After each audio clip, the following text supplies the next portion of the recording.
Ronald Reagan.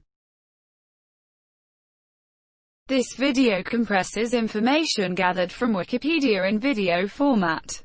Studies prove that reading while listening improves comprehension, increases speed as well as expands vocabulary and enhances fluency. Video sections.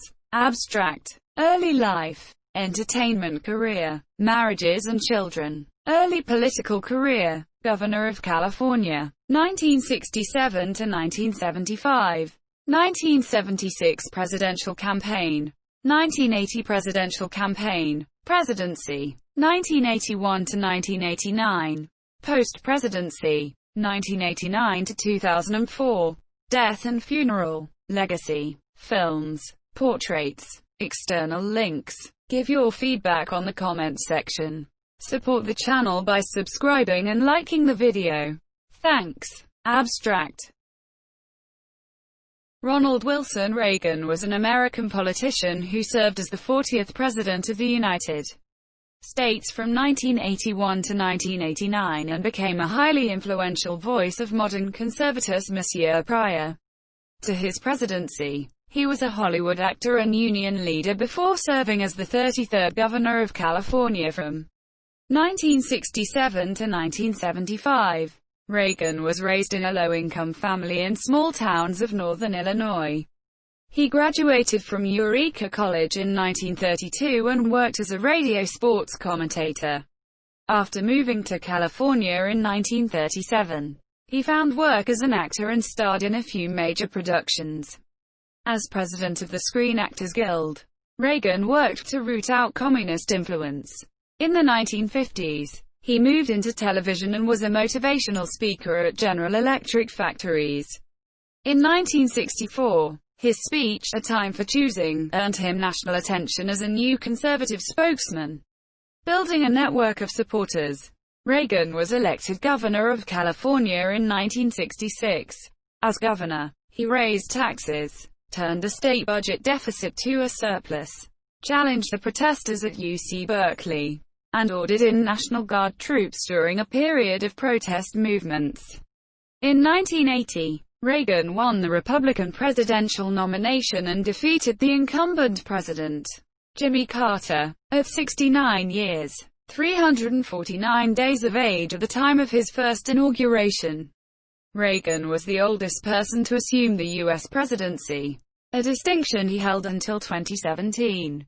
When Donald Trump was inaugurated at age 70 years, 220 days, Reagan faced former Vice President Walter Mondale when he ran for re-election in 1984 and defeated him, winning the most electoral votes of any U.S. president, 525, or 97.6% of the 538 votes in the Electoral College. It was the second most lopsided presidential election in modern U.S. history after Franklin D. Roosevelt's 1936 victory over Alfred Monsieur Landon, in which he won 98.5%, or 523, of the, then total, 531 electoral votes. Immediately on taking office as president, Reagan began implementing sweeping new political and economic initiatives that were highly popular among conservatives but denounced by liberals. Reagan won over enough conservative Democrats to pass his program through Congress. Economic conditions had deteriorated under Carter, with slow growth and high inflation. Reagan promised that his supply-side economic policies, dubbed Reaganomics, would turn around the economy with lower tax rates, economic deregulation, and reduction in government spending. However, conditions remained harsh until they finally turned as promised in time for his re-election. In 1984, over his two terms, the economy saw a reduction of inflation from 12.5% to 4.4% and an average real GDP annual growth of 3.4%. Reagan enacted cuts in domestic discretionary spending, cut taxes, and increased military spending, which contributed to increased federal debt overall. In his first term, he survived an assassination attempt, spurred a war on drugs, and fought public sector labor unions. In foreign affairs he denounced communism and invaded the small island of Grenada after far-left elements took control. It represented a rollback of communism that astonished the world, with the economy booming again. Foreign affair crises dominated his second term. Major concerns were the bombing of Libya, the Iran-Iraq War, the Iran-Contra affair, and the renewed Cold War.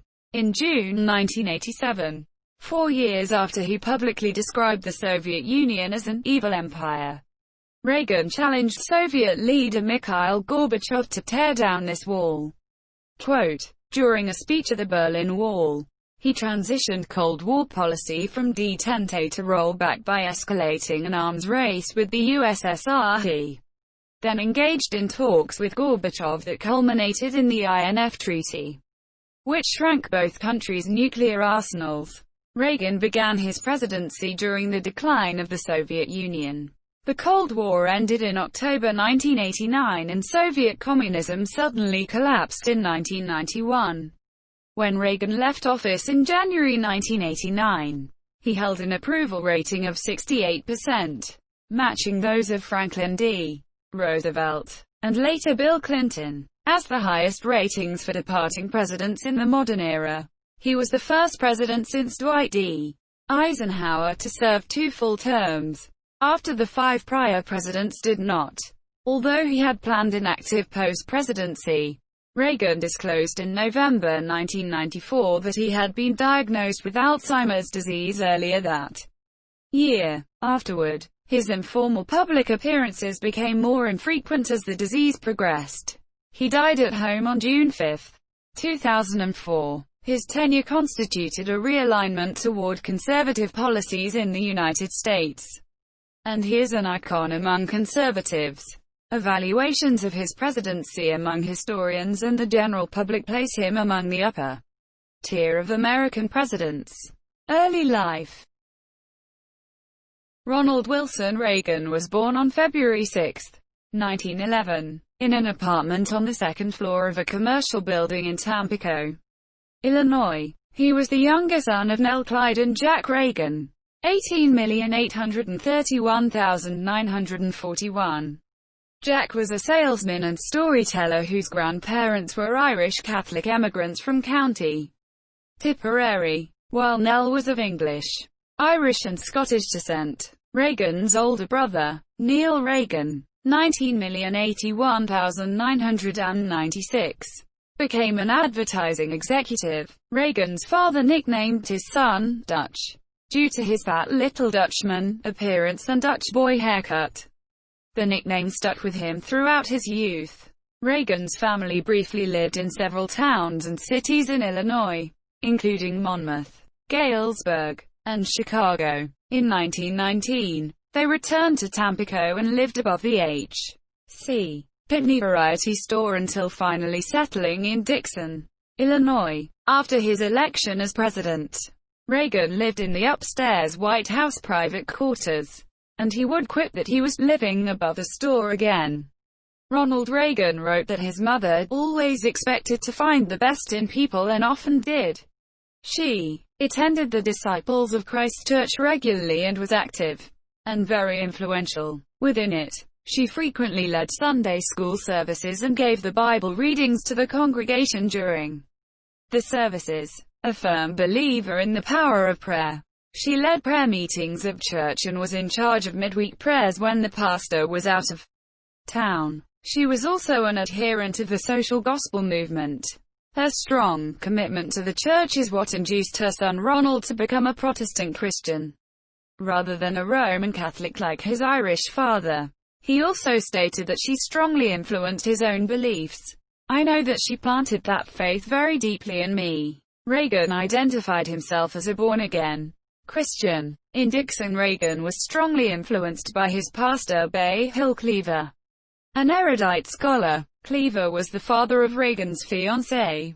Reagan saw him a second father. Stephen Vaughan says, according to Paul Kengor, Reagan had a particularly strong faith in the goodness of people. This faith stemmed from the optimistic faith of his mother and the Disciples of Christ faith, into which he was baptized in 1922. For that period, which was long before the civil rights movement. Reagan's opposition to racial discrimination was unusual.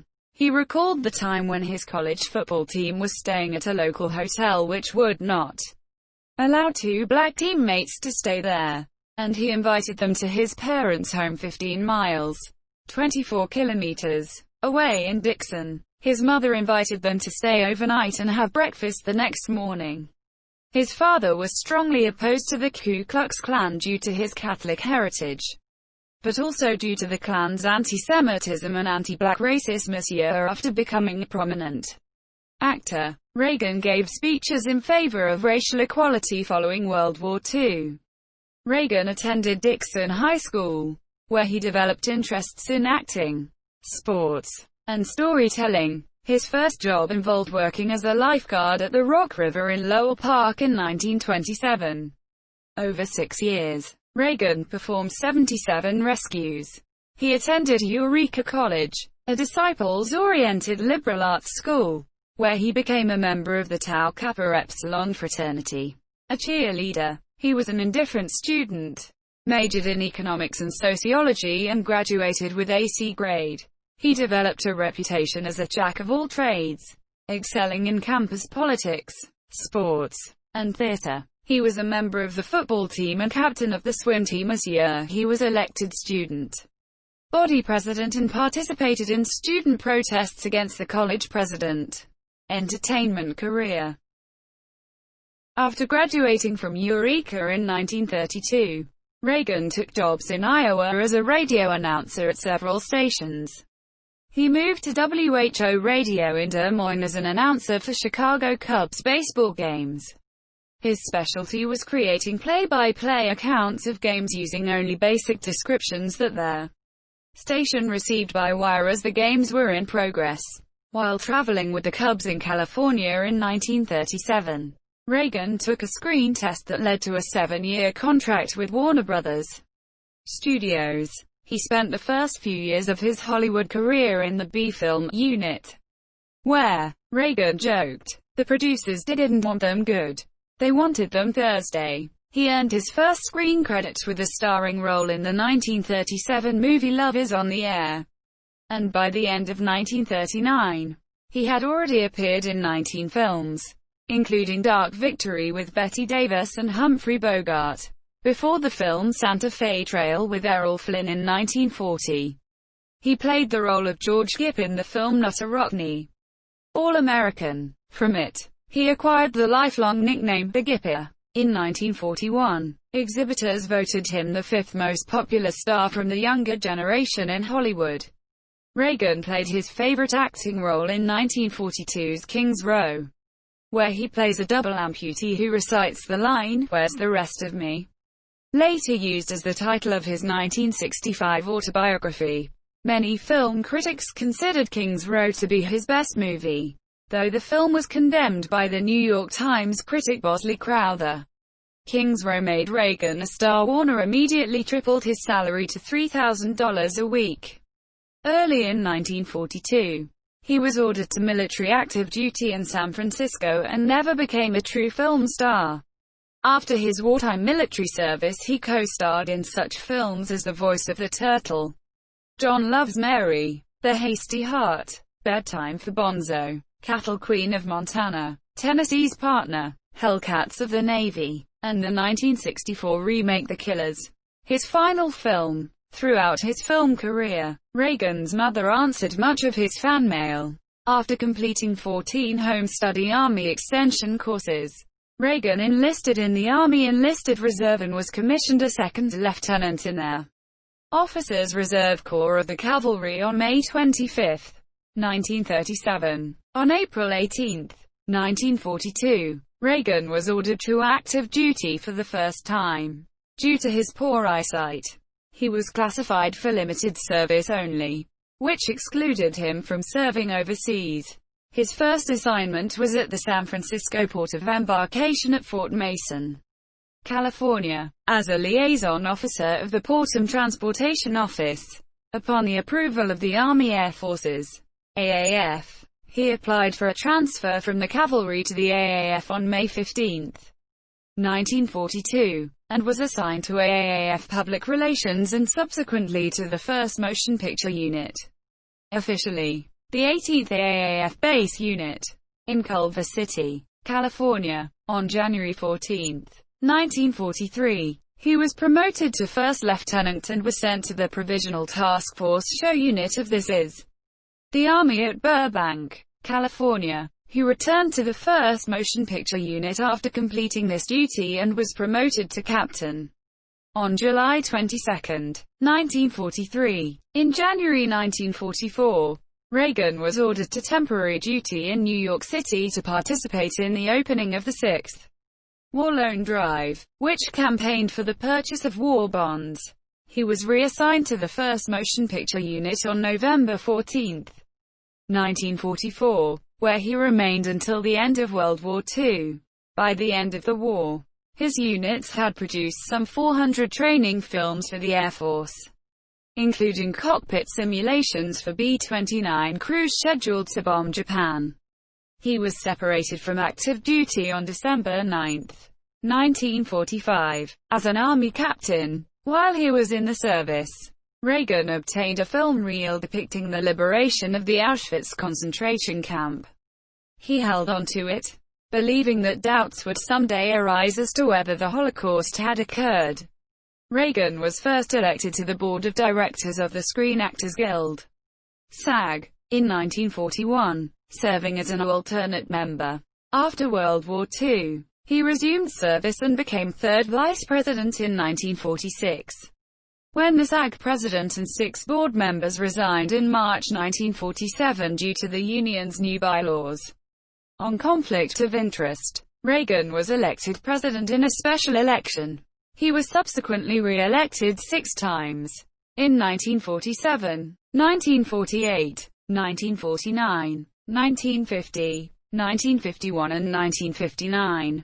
He led the SAG through implementing the 1947 Taft-Hartley Act, various labor management disputes, and the Hollywood blacklist era, first instituted in 1947 by studio executives who agreed that they would not employ anyone believed to be or to have been communists or sympathetic with radical politics.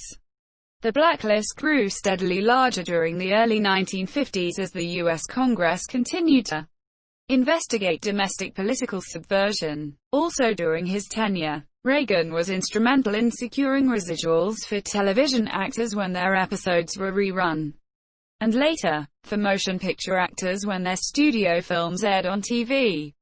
In 1946, Reagan served on the National Board of Directors for the Independent Citizens Committee of the Arts, Sciences and Professions, ICCASP, and had been a member of its Hollywood chapter, HICCASP. His attendance at a July 10, 1946, meeting of HICCASP brought him to the attention of the FBI, which interviewed him on April 10, 1947. In connection with its investigation into HICCASP. 4 decades later it was revealed that, during the late 1940s, Reagan and his then-wife, Jane Wyman, provided the FBI with the names of actors within the motion picture industry whom they believed to be communist sympathizers. Even so, he was uncomfortable with the way the SAG was being used by the government, asking during one FBI interview, "Do they, i.e., the House Un-American Activities Committee, expect us to constitute ourselves as a little FBI of our own and determine just who is a commie and who isn't?" Quote, in October 1947 during HUAC's Hollywood hearings, Reagan testified, "There has been a small group within the Screen Actors Guild which has consistently opposed their policy of the Guild Board and offices of the Guild, suspected of more or less following the tactics that we associate with the Communist Party. At times they have attempted to be a disruptive influence. I have heard different discussions and some of them tagged as communists. I found myself misled into being a sponsor on another occasion for a function that was held under the auspices of the Joint Anti-Fascist Refugee Committee, regarding a jurisdictional strike going on for 7 months at that time." Reagan testified, the first time that this word communist was ever injected into any of the meetings concerning the strike was at a meeting in Chicago with Mr. William Hutchinson, president of the United Brotherhood of Carpenters and Joiners, who were on strike at the time. He asked the Screen Actors Guild to submit terms to Mr. Walsh, for Walsh to give in the settling of this strike. And he told us to tell Mr. Walsh that if he would give in on these terms, he in turn would run this Sorrel and the other commies out. I am quoting him, and break it up. However, Reagan also opposed measures soon to manifest in the Nixon bill in May 1948 by opining, "As a citizen I would hesitate, or not like, to see any political party outlawed on the basis of its political ideology. I abhor their philosophy, but I detest more than that their tactics, which are those of the fifth column, and are dishonest. But at the same time I never as a citizen want to see our country become urged, by either fear or resentment to this group, that we ever compromise with any of our democratic principles through that fear or resentment." Further, asked whether he was aware of communist efforts within the Screenwriters Guild, Reagan would not play along, saying, "Sir, like the other gentlemen, I must say that that is hearsay."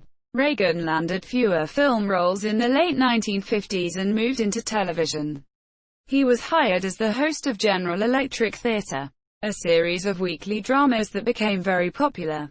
His contract required him to tour General Electric (GE) plants 16 weeks out of the year, which often demanded that he give 14 talks per day. He earned approximately $125,000, equivalent to $1.1 million in 2019. In this role, the show ran for 10 seasons from 1953 to 1962, which increased Reagan's national profile. On January 1, 1959, Reagan was the host and announcer for ABC's coverage of the Tournament of Roses parade. In his final work as a professional actor, Reagan was a host and performer from 1964 to 1965 on the television series Death Valley Days. Following their marriage in 1952, Ronald and Nancy Reagan, who continued to use the stage name Nancy Davis, acted together in 3 TV series episodes, including a 1958 installment of General Electric Theater titled A Turkey for the President, Marriages and Children. In 1938, Reagan co-starred in the film Brother Rat with actress Jane Wyman.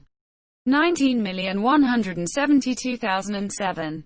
They announced their engagement at the Chicago Theater and married on January 26, 1940, at the Weekirk the Heather Church in Glendale, California. Together they had 2 biological children, Maureen, 19,412,001, and Christine, and adopted a third, Michael, B. 1945. After the couple had arguments about Reagan's political ambitions, Wyman filed for divorce in 1948, citing a distraction due to her husband's Screen Actors Guild union duties. The divorce was finalized in 1949. Wyman, who was a registered Republican, also stated that their breakup was due to a difference in politics. When Reagan became president 32 years later, he became the first divorced person to assume the nation's highest office. Donald Trump, 2 divorces, would be the second. 36 years later, Reagan and Wyman continued to be friends until his death, with Wyman voting for Reagan in both his runs and, upon his death, saying, "America has lost a great president and a great, kind, and gentle man." Reagan met actress Nancy Davis, 19,212,016, in 1949 after she contacted him in his capacity as president of the Screen Actors Guild. He helped her with issues regarding her name appearing on a communist blacklist in Hollywood. She had been mistaken for another Nancy Davis. She described their meeting by saying, "I don't know if it was exactly love at first sight, but it was pretty close." They were engaged at Chasen's restaurant in Los Angeles and were married on March 4, 1952, at the Little Brown Church in the Valley, North Hollywood, now Studio City, San Fernando Valley. Actor William Holden served as best man at the ceremony. They had 2 children, Patty B. 1952, and Ronald Ron B. 1958.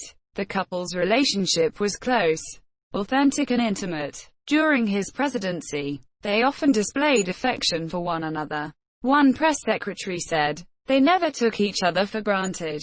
They never stopped courting. He often called her Mommy, and she called him Ronnie." He once wrote to her, "Whatever I treasure and enjoy, all would be without meaning if I didn't have you." In 1998, while he was stricken by Alzheimer's, Nancy told Vanity Fair, "Our relationship is very special. We were very much in love and still are. When I say my life began with Ronnie, well, it's true. It did. I can't imagine life without Hi Monsieur." Nancy Reagan died on March 6, 2016, at the age of 94. Early political career. Reagan began as a Hollywood Democrat, and Franklin D. Roosevelt was a true hero to Hi Monsieur. He moved to the right wing in the 1950s, became a Republican in 1962, and emerged as a leading conservative spokesman in the Goldwater campaign of 1964. In his early political career, he joined numerous political committees with a left-wing orientation, such as the American Veterans Committee. He fought against Republican-sponsored right-to-work legislation and supported Helen Gar Hagen Douglas in 1950 when she was defeated for the Senate by Richard Nixon. It was his realization that communists were a powerful backstage influence in those groups that led him to rally his friends against the Monsieur. At rallies, Reagan frequently spoke with a strong ideological dimension. In December 1945, he was stopped from leading an anti-nuclear rally in Hollywood by pressure from the Warner Brothers studio. He would later make nuclear weapons a key point of his presidency when he specifically stated his opposition to mutual assured destruction. Reagan also built on previous efforts to limit the spread of nuclear weapons. In the 1948 presidential election, Reagan strongly supported Harry S. Truman and appeared on stage with him during a campaign speech in Los Angeles. In the early 1950s, his relationship with actress Nancy Davis grew, and he shifted to the right when he endorsed the presidential candidacies of Dwight D. Eisenhower, 1952 and 1956, and Richard Nixon, 1960. Reagan was hired by General Electric, GE, in 1954 to host the General Electric Theater, a weekly TV drama series. He also traveled across the country to give motivational speeches to over 200,000 GE employees. His many speeches, which he wrote himself, were a non-partisan but carried a conservative, pro-business message. He was influenced by Lemuel Boulware, a senior GE executive. Boulware, known for his tough stance against unions and his innovative strategies to win over workers, championed the core tenets of modern American conservatism: free markets, anti-communism, lower taxes, unlimited government. Eager for a larger stage, but not allowed to enter politics by GE, he quit and formally registered as a Republican. He often said, "I didn't leave the Democratic Party. The party left me." When the legislation that would become Medicare was introduced in 1961, he created a recording for the American Medical Association, AMA, warning that such legislation would mean the end of freedom in America. Reagan said that if his listeners did not write letters to prevent it, "We will awake to find that we have socialized, monsieur, and if you don't do this, and if I don't do it, one of these days, you and I are going to spend our sunset years telling our children, and our children's children, what it once was like in America when men were free." Other Democratic initiatives he opposed in the 1960s included the food stamp program, raising the minimum wage, and the establishment of the Peace Corps. He also joined the National Rifle Association, NRA, and would become a lifetime member. Reagan gained national attention in his speeches for conservative presidential contender Barry Goldwater in 1964. Speaking for Goldwater, Reagan stressed his belief in the importance of smaller government.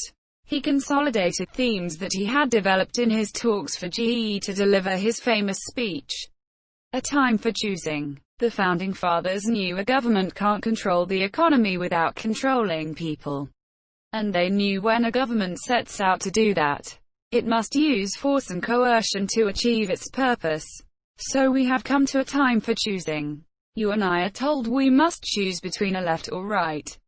But I suggest there is no such thing as a left or right. There is only an up or down. Up to man's age-old dream to maximum of individual freedom consistent with order, or down to the ant heap of totalitarianism. Monsieur, this A Time for Choosing speech was not enough to turn around their faltering Goldwater campaign. But it was the crucial event that established Reagan's national political visibility. David Broder of The Washington Post called it the most successful national political debut since William Jennings Bryan electrified the 1896 Democratic Convention with his Cross of Gold speech.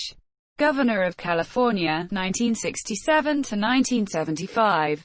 California Republicans were impressed with Reagan's political views and charisma after his time for choosing speech, and in late 1965 he announced his campaign for governor in the 1966 election. He defeated former San Francisco Mayor George Christopher in the Republican primary. In Reagan's campaign, he emphasized two main themes: to send the welfare bums back to work, and, in reference to burgeoning anti-war and anti-establishment student protests at the University of California, Berkeley, to clean up the mess at Berkeley. In 1966, Reagan accomplished what both U.S. Senator William Knowland in 1958 and former Vice President Richard Nixon in 1962 failed to do. He was elected, defeating Pat Brown, the Democratic two-term governor.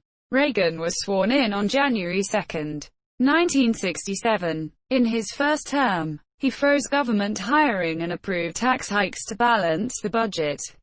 Shortly after assuming office, Reagan tested the 1968 presidential waters as part of its Stop Nixon movement, hoping to cut into Nixon's Southern support and become a compromise candidate if neither Nixon nor second-place candidate Nelson Rockefeller received enough delegates to win on the first ballot at the Republican convention. However, by the time of the convention, Nixon had 692 delegate votes, 25 more than he needed to secure the nomination, followed by Rockefeller with Reagan in third place.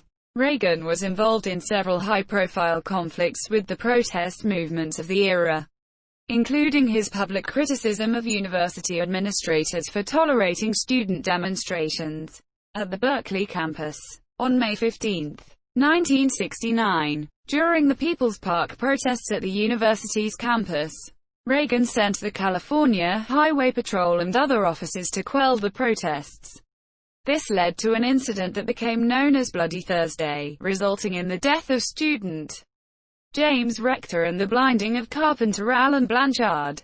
In addition, 111 police officers were injured in the conflict, including one who was knifed in the chest. Reagan then called out 2,200 state National Guard troops to occupy the city of Berkeley for 2 weeks to crack down on the protesters.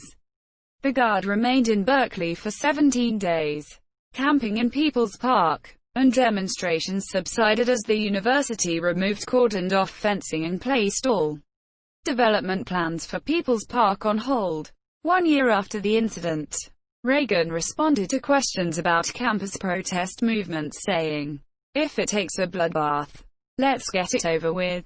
No more appeasement." When the Symbionese Liberation Army kidnapped Patty Hearst in Berkeley and demanded the distribution of food to the poor, Reagan joked to a group of political aides about a botulism outbreak contaminating the food. Early in 1967, the national debate on abortion was starting to gain traction. In the early stages of the debate, Democratic California State Senator Anthony Bailenson introduced the Therapeutic Abortion Act in an effort to reduce the number of backroom abortions performed in California. The state legislature sent the bill to Reagan's desk where After many days of indecision, he reluctantly signed it on June 14, 1967. About 2 million abortions would be performed as a result, mostly because of a provision in the bill allowing abortions for the well-being of the mother. Reagan had been in office for only 4 months when he signed the bill and later stated that had he been more experienced as governor, he would not have signed it. After he recognized what he called the consequences of the bill, he announced that he was anti-abortion.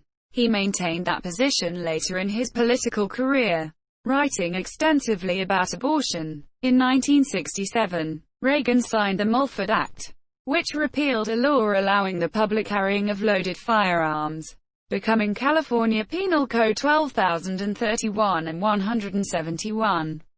C. The bill, which was named after Republican Assemblyman Don Mulford, garnered national attention after the Black Panthers marched bearing arms upon the California state capitol to protest it. Despite an unsuccessful attempt to force a recall election on Reagan in 1968, he was re-elected governor in 1970, defeating Jesse Masianru. He chose not to seek a third term in the following election cycle. One of Reagan's greatest frustrations in office was the controversy of capital punishment, which he strongly supported. His efforts to enforce the state's laws in this area were thwarted when the Supreme Court of California issued its People v. Anderson decision, which invalidated all death sentences issued in California before 1972. Though the decision was later overturned by a constitutional amendment, the only execution during Reagan's governorship was on April 12, 1967, when Aaron Mitchell's sentence was carried out by the state in San Quentin's gas chamber. In 1969, Reagan signed the Family Law Act, which was an amalgam of two bills that had been written and revised by the California state legislature over more than 2 years. It became the first no-fault divorce legislation in the United States. Years later, he told his son Michael that signing that law was his greatest regret in public life. Reagan's terms as governor helped to shape the policies he would pursue in his later political career as president.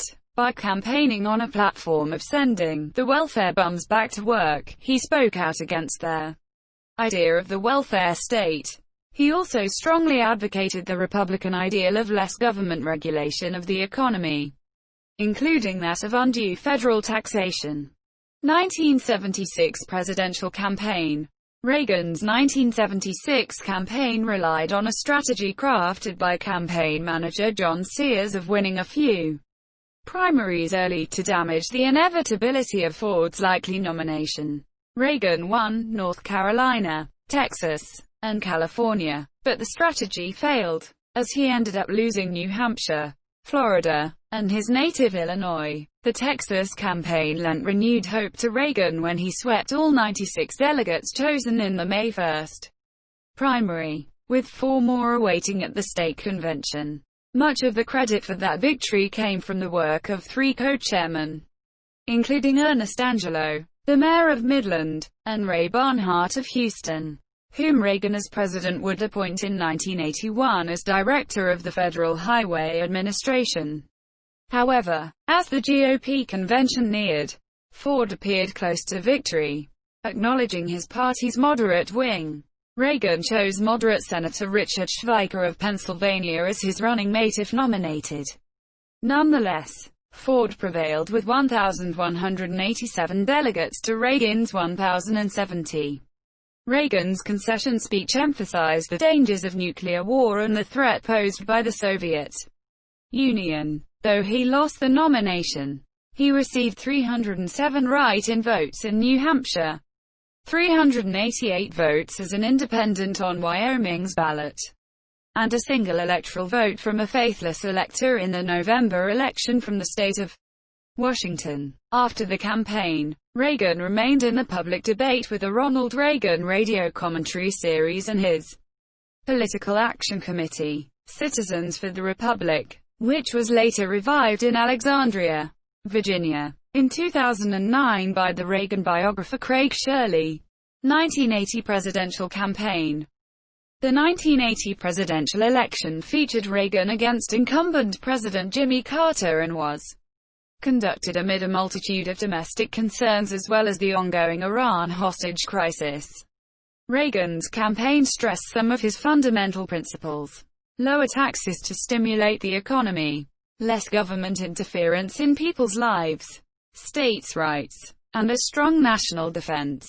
Reagan launched his campaign with an indictment of a federal government which he believed had overspent, overstimulated, and overregulated. After receiving the Republican nomination, Reagan selected one of his opponents in the primaries, George H.W. Bush, to be his running mate.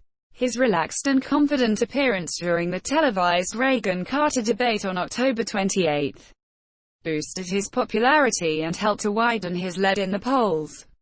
On November 4, Reagan won a decisive victory over Carter, carrying 44 states and receiving 489 electoral votes to Carter's 49 in 6 states plus D.C.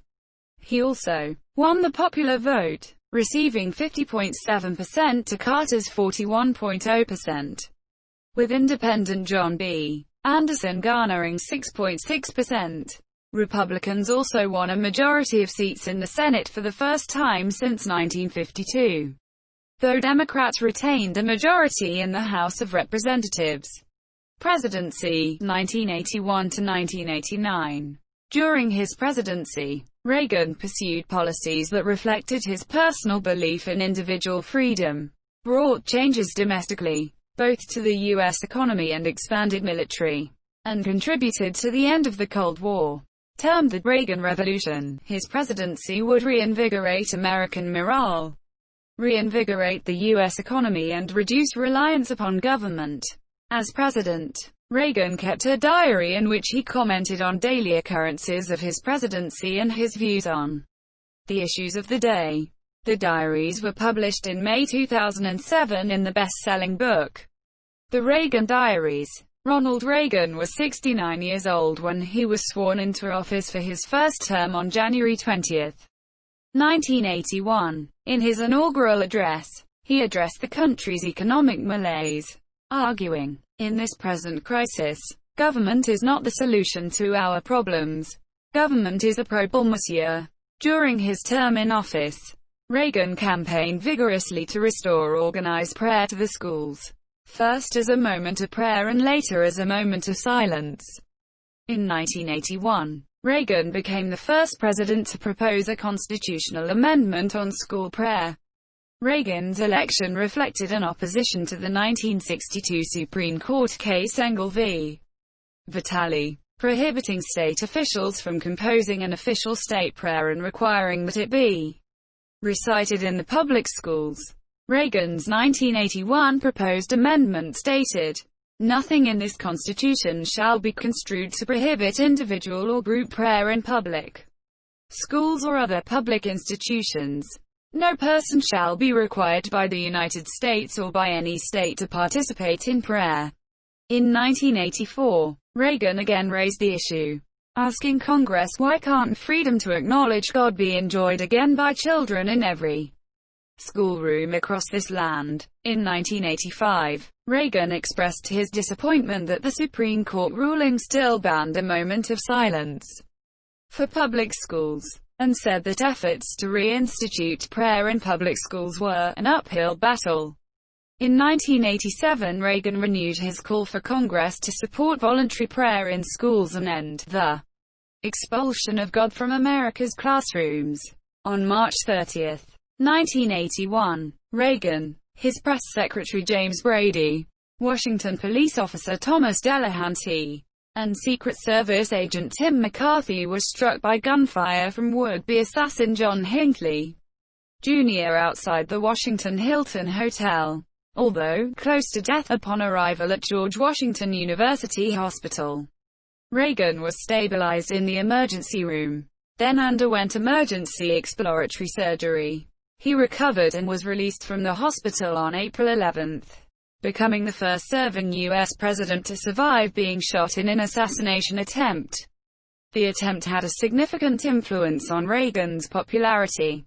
Polls indicated his approval rating to be around 73%. Reagan believed that God had spared his life so that he might go on to fulfill a higher purpose. In August 1981, PATCO, the Union of Federal Air Traffic Controllers, went on strike, violating a federal law prohibiting government unions from striking, declaring the situation an emergency as described in the 1947 Taft-Hartley Act. Reagan stated that if the air traffic controllers do not report for work within 48 hours, they have forfeited their jobs and will be terminated. They did not return, and on August 5, Reagan fired 11,345 striking air traffic controllers who had ignored his order and used supervisors and military controllers to handle the nation's commercial air traffic until new controllers could be hired and trained. A leading reference work on public administration concluded, the firing of PATCO employees not only demonstrated a clear resolve by the president to take control of the bureaucracy, but it also sent a clear message to the private sector that unions no longer needed to be feared. During Jimmy Carter's last year in office, 1980, inflation averaged 12.5%. compared with 4.4% during Reagan's last year in office. 1988. During Reagan's administration, the unemployment rate declined from 7.5% to 5.4%, with the rate reaching highs of 10.8% in 1982 and 10.4% in 1983, averaging 7.5% over the 8 years.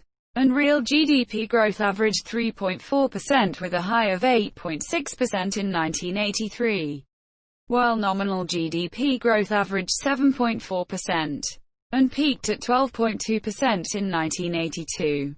Reagan implemented policies based on supply-side economics, advocating a laissez-faire philosophy and free market fiscal policy, seeking to stimulate the economy with large, across-the-board tax cuts. He also supported returning the United States to some sort of gold standard and successfully urged Congress to establish the U.S. Gold Commission to study how one could be implemented.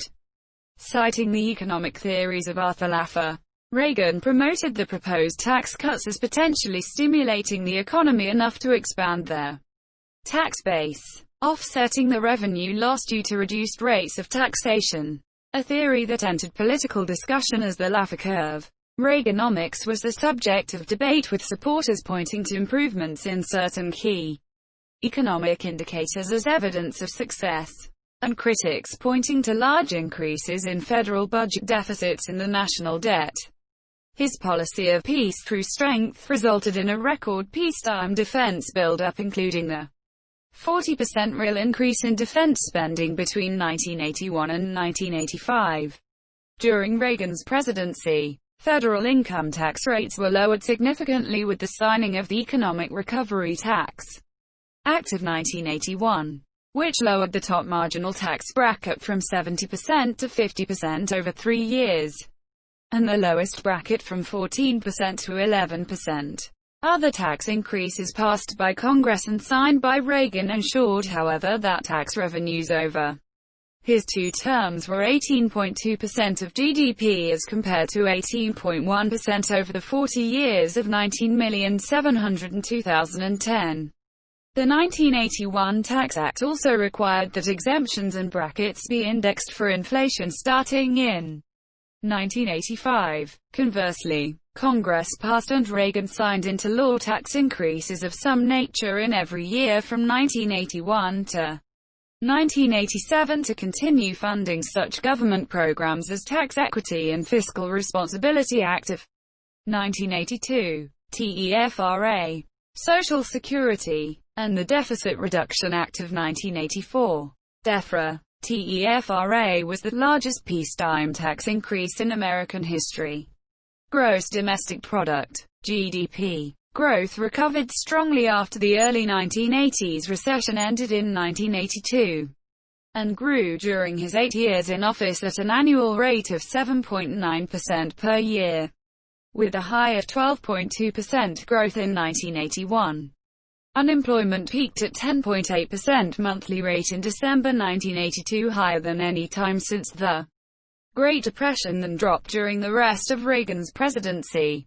16 million new jobs were created, while inflation significantly decreased. The Tax Reform Act of 1986, another bipartisan effort championed by Reagan, simplified the tax code by reducing the number of tax brackets to 4 and slashing several tax breaks. The top rate was dropped to 28%, but capital gains taxes were increased on those with the highest incomes from 20% to 28%. The increase of the lowest tax bracket from 11% to 15% was more than offset by the expansion of personal exemption, standard deduction, and earned income tax credit. The net result was the removal of 6 million poor Americans from the income tax roll and a reduction of income tax liability at all income levels. The net effect of all Reagan-era tax bills was a 1% decrease in government revenues when compared to Treasury Department revenue estimates from the administration's first post-enactment January budgets. However, federal income tax receipts increased from 1980 to 1989, rising from $308.7 billion to $549 billion, or an average annual rate of 8.2%. 2.5% attributed to higher Social Security receipts, and federal outlays grew at an annual rate of 7.1%. Reagan's policies proposed that economic growth would occur when marginal tax rates were low enough to spur investment, which would then lead to high employment and wages. Critics labeled this trickle-down economics, the belief that tax policies that benefit the wealthy will create a trickle-down effect reaching the poor. Questions arose whether Reagan's policies benefited the wealthy more than those living in poverty, and many poor and minority citizens viewed Reagan as indifferent to their struggles. These views were exacerbated by the fact that Reagan's economic regimen included freezing the minimum wage at $3.35 an hour, slashing federal assistance to local governments by 60%, cutting the budget for public housing and Section 8 rent subsidies in half, and eliminating the anti-poverty community development block grant program. The widening gap between the rich and poor had already begun during the 1970s before Reagan's economic policies took effect. Along with Reagan's 1981 cut in the top regular tax rate on unearned income, he reduced the maximum capital gains rate to 20%. Reagan later set tax rates on capital gains at the same level as the rates on ordinary income like salaries and wages, with both topping out at 28%. Reagan is viewed as an anti-tax hero despite raising taxes 11 times throughout his presidency, all in the name of fiscal responsibility. According to Paul Krugman, overall, the 1982 tax increase undid about a third of the 1981 cut. As a share of GDP, the increase was substantially larger than Clinton's 1993 tax increase. According to historian and domestic policy advisor Bruce Bartlett, Reagan's tax increases throughout his presidency took back half of the 1981 tax cut. Reagan was opposed to government intervention, and he cut the budgets of non-military programs including Medicaid, food stamps, federal education programs and the EPA. He protected entitlement programs such as Social Security and Medicare, but his administration attempted to purge many people with disabilities from the Social Security disability rolls. The administration's stance toward the savings and loan industry contributed to the savings and loan crisis. A minority of the critics of Reaganomics also suggested that the policies partially influenced their stock market crash of 1987, but there is no consensus regarding a single source for the crash. To cover newly spawned federal budget deficits, the United States borrowed heavily both domestically and abroad, raising the national debt from $997 billion to $2.85 trillion. Reagan described the new debt as the greatest disappointment of his presidency. He reappointed Paul Volcker as chairman of the Federal Reserve, and in 1987 he appointed monetarist Alan Greenspan to succeed him. Monsieur Reagan ended the price controls on domestic oil that had contributed to the energy crises of 197,374 in the summer of 1979. The price of oil subsequently dropped, and there were no fuel shortages like those in the 1970s. Reagan also fulfilled a 1980 campaign promise to repeal the windfall profits tax in 1988, which had previously increased dependence on foreign oil. Some economists, such as Nobel Prize winners Milton Friedman and Robert Mundell, argue that Reagan's tax policies invigorated America's economy and contributed to the economic boom of the 1990s. Other economists, such as Nobel Prize winner Robert Solow, argue that Reagan's deficits were a major reason his successor, George H.W. Bush, reneged on his campaign promise and resorted to raising taxes.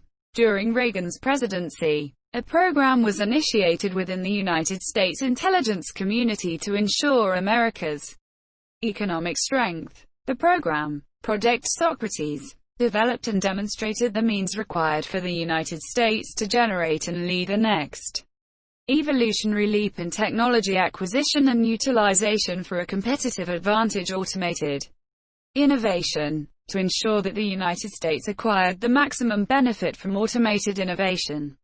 Reagan, during his second term, had an executive order drafted to create a new federal agency to implement the Project Socrates results on a nationwide basis. However, Reagan's term came to an end before the executive order could be coordinated and signed, and the incoming Bush administration, labeling Project Socrates as industrial policy, had it terminated. The Reagan administration was often criticized for inadequately enforcing, if not actively undermining, civil rights legislation. In 1982, he signed a bill extending the Voting Rights Act for 25 years after a grassroots lobbying and legislative campaign forced him to abandon his plan to ease that law's restrictions. He also signed legislation establishing a federal Martin Luther King holiday, though he did so with reservations. In March 1988, he vetoed the Civil Rights Restoration Act of 1987, but his veto was overridden by Congress. Reagan had argued that the legislation infringed on states' rights and the rights of churches and business owners. Reagan escalated the Cold War, accelerating a reversal from the policy of detente that began during the Carter administration. Following the Afghan Revolution and subsequent Soviet invasion, he ordered a massive buildup of the United States Armed Forces and implemented new policies that were directed towards the Soviet Union. He revived the B-1 Lancer program that had been cancelled by the Carter administration, and he produced the MX missile. In response to Soviet deployment of the SS-20, Reagan oversaw NATO's deployment of the Pershing missile in West Germany. In 1982, Reagan tried to cut off Moscow's access to hard currency by impeding its proposed gas line to Western Europe. It hurt the Soviet economy, but it also caused ill will among American allies in Europe who counted on that revenue. Reagan retreated on this issue. In 1984, journalist Nicholas Lemon interviewed Secretary of Defense Caspar Weinberger and summarized their strategy of the Reagan administration to roll back the Soviet Union. Their society is economically weak, and it lacks the wealth, education, and technology to enter the information age. They have thrown everything into military production, and their society is starting to show terrible stress as a result. They can't sustain military production the way we can. Eventually it will break them, and then there will be just one superpower in a safe world only if we can keep spending. Lemon noted that when he wrote that in 1984, he thought the Reaganites were living in a fantasy world.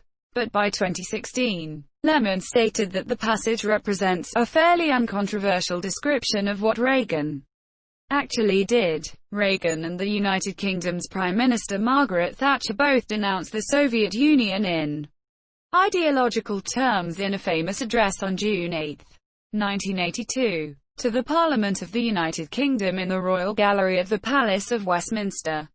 Reagan said, "The March of Freedom and Democracy will leave Marxism-Leninism on the ash heap of history." On March 3, 1983, he predicted that communism would collapse, stating, "Communism is another sad, bizarre chapter in human history whose last pages even now are being written."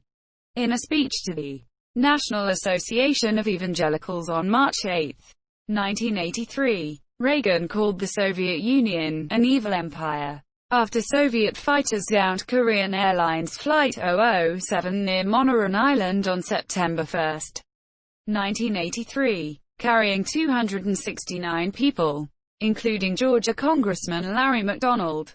Reagan labeled the act a massacre and declared that the Soviets had turned against the world and the moral precepts which guide human relations among people everywhere. The Reagan administration responded to the incident by suspending all Soviet passenger air service to the United States and dropped several agreements being negotiated with the Soviets, wounding them financially. As a result of the shootdown, and the cause of Cal 07's going astray are thought to be inadequacies related to its navigational system, Reagan announced on September 16, 1983, that the Global Positioning System would be made available for civilian use, free of charge, once completed in order to avert similar navigational errors in future, under a policy that came to be known as the Reagan Doctrine. Reagan and his administration also provided overt and covert aid to anti-communist resistance movements in an effort to roll back Soviet-backed communist governments in Africa, Asia, and Latin America. However, in a break from the Carter administration's policy of arming Taiwan under the Taiwan Relations Act, Reagan also agreed with the communist government in China to reduce the sale of arms to Taiwan. Reagan deployed the CIA's Special Activities Division to Afghanistan and Pakistan. They were instrumental in training, equipping and leading Mujahideen forces against the Soviet Army. President Reagan's Covert Action Program has been given credit for assisting in ending the Soviet occupation of Afghanistan, though some of the United States-funded armaments introduced then would later pose a threat to U.S. troops in the 2001 war in Afghanistan. The CIA also began sharing information with the Iranian government which it was secretly courting.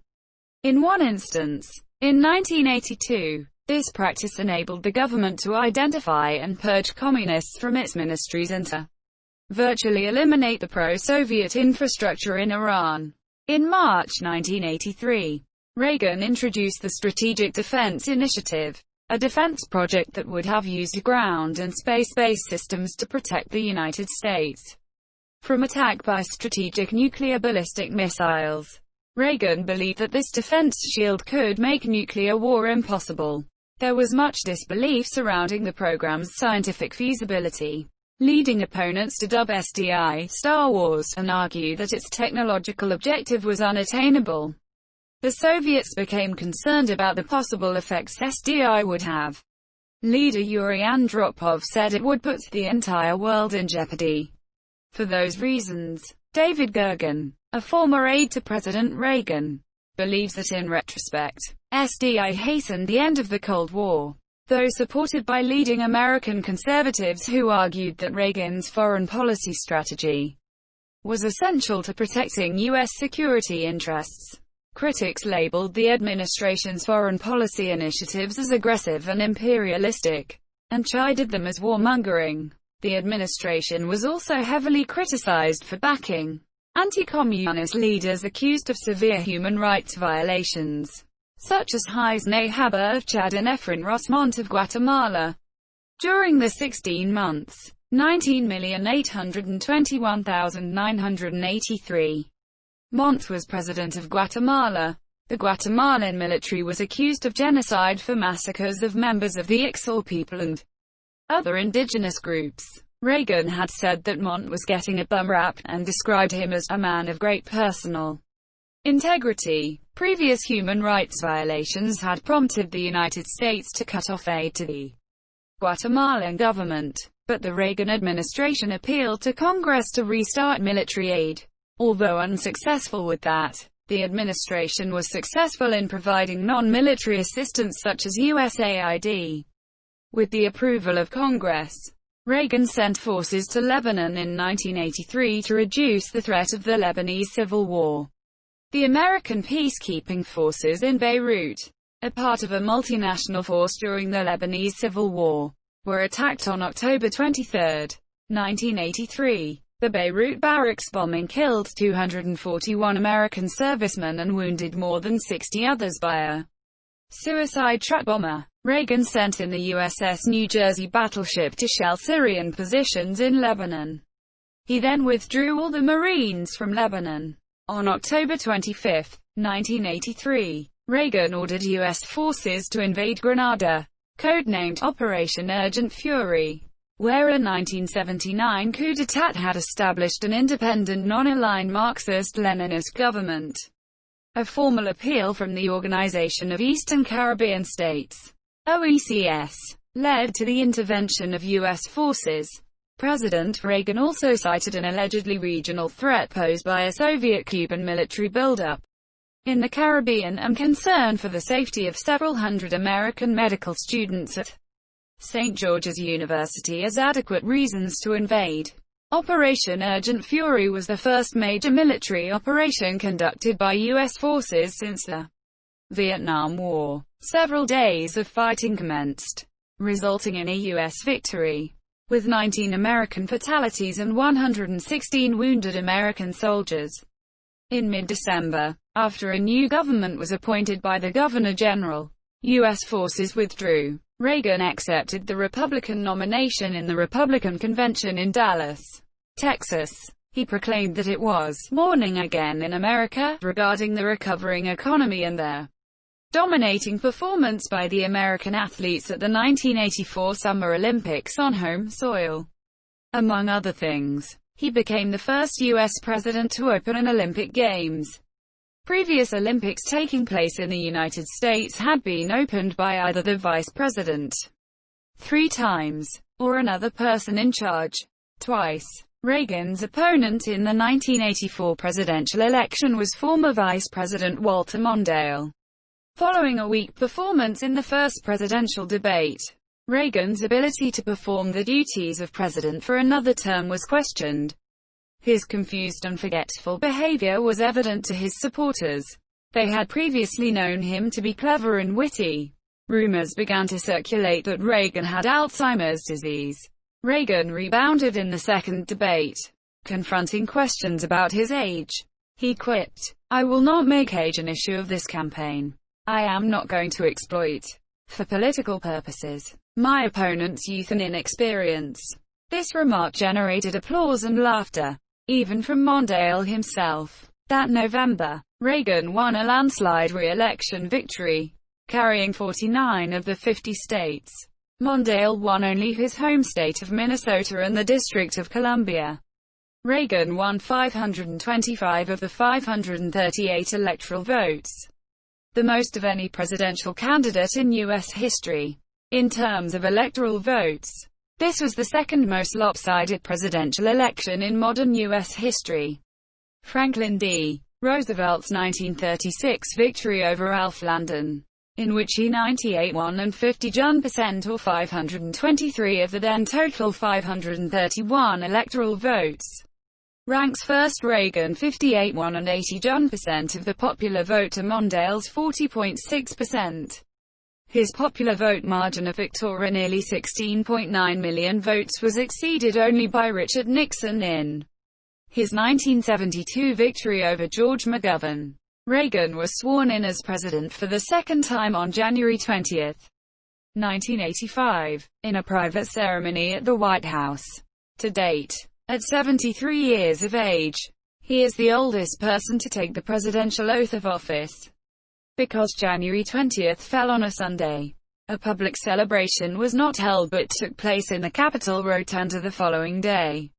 January 21 was one of the coldest days on record in Washington, D.C. Due to poor weather, inaugural celebrations were held inside the Capitol.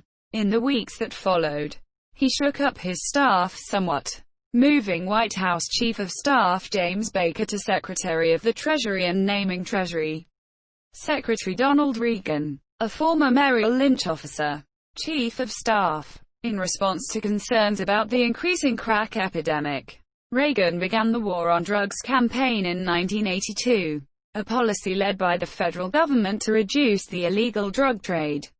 Though Nixon had previously declared war on drugs, Reagan advocated more aggressive policies. He said that drugs were menacing our society, and promised to fight for drug-free schools and workplaces, expanded drug treatment, stronger law enforcement and drug interdiction efforts, and greater public awareness. In 1986, Reagan signed a drug enforcement bill that budgeted $1.7 billion, equivalent to $4 billion in 2019, to fund the war on drugs and specified a mandatory minimum penalty for drug offenses. The bill was criticized for promoting significant racial disparities in the prison population, and critics also charged that the policies did little to reduce the availability of drugs on their street while resulting in a tremendous financial burden for America. Defenders of the effort point to success in reducing rates of adolescent drug use, which they attribute to the Reagan administration's policies. Marijuana use among high school seniors declined from 33% in 1980 to 12% in 1991. First Lady Nancy Reagan made the war on drugs her main priority by founding the Just Say No drug awareness campaign, which aimed to discourage children and teenagers from engaging in recreational drug use by offering various ways of saying no. Nancy Reagan traveled to 65 cities in 33 states, raising awareness about the dangers of drugs, including alcohol. According to AIDS activist organizations such as ACT UP and scholars such as Don Francis and Peter S. Arno, the Reagan administration largely ignored the AIDS crisis, which began to unfold in the United States in 1981. The same year Reagan took office. They also claim that AIDS research was chronically underfunded during Reagan's administration, and requests for more funding by doctors at the Centers for Disease Control (CDC) were routinely denied. By the time President Reagan gave his first prepared speech on the epidemic, 6 years into his presidency, 36,058 Americans had been diagnosed with AIDS, and 20,849 had died of it. By 1989, the year Reagan left office, more than 100,000 people had been diagnosed with AIDS in the United States, and more than 59,000 of them had died of it. Reagan administration officials countered criticisms of neglect by noting that federal funding for AIDS-related programs rose over his presidency, from a few $100,000 in 1982 to $2.3 billion in 1989. In a September 1985 press conference, Reagan said, "This is a top priority with us. There's no question about the seriousness of this and the need to find an answer." Gary Bauer, Reagan's domestic policy advisor near the end of his second term, argued that Reagan's belief in cabinet government led him to assign the job of speaking out against AIDS to his Surgeon General of the United States and the United States Secretary of Health and Human Services. From the late 1960s onward, the American public grew increasingly vocal in its opposition to the apartheid policy of the white minority government of South Africa, and in its insistence that the U.S. impose economic and diplomatic sanctions on South Africa. The strength of the anti-apartheid opposition surged during Reagan's first term in office as its component disinvestment from South Africa movement, which had been in existence for quite some years, gained critical mass following in the United States, particularly on college campuses and among mainline Protestant denominations. President Reagan was opposed to divestiture because, as he wrote in a letter to Sammy Davis Jr., it would hurt the very people we are trying to help and would leave us no contact with in South Africa to try and bring influence to bear on the government. He also noted the fact that American-owned industries there employ more than 80,000 blacks, and that their employment practices were very different from the normal South African customs. As an alternative strategy for opposing apartheid, the Reagan administration developed a policy of constructive engagement with the South African government as a means of encouraging it to move away from apartheid gradually. It was part of a larger initiative designed to foster peaceful economic development and political change throughout Southern Africa. This policy, however, engendered much public criticism and renewed calls for the imposition of stringent sanctions. In response, Reagan announced the imposition of new sanctions on the South African government, including an arms embargo in late 1985. These sanctions were, however, seen as weak by anti-apartheid activists, and as insufficient by the president's opponents in Congress. In August 1986, Congress approved the Comprehensive Anti-Apartheid Act, which included tougher sanctions. Reagan vetoed the act, but the veto was overridden by Congress. Afterward, Reagan reiterated that his administration and all America opposed apartheid, and said, the debate was not whether or not to oppose apartheid. Instead, how best to oppose it and how best to bring freedom to that troubled country. Several European countries as well as Japan soon followed the US led and imposed their sanctions on South Africa. Relations between Libya and the United States under President Reagan were continually contentious, beginning with the Gulf of Sidra incident in 1981.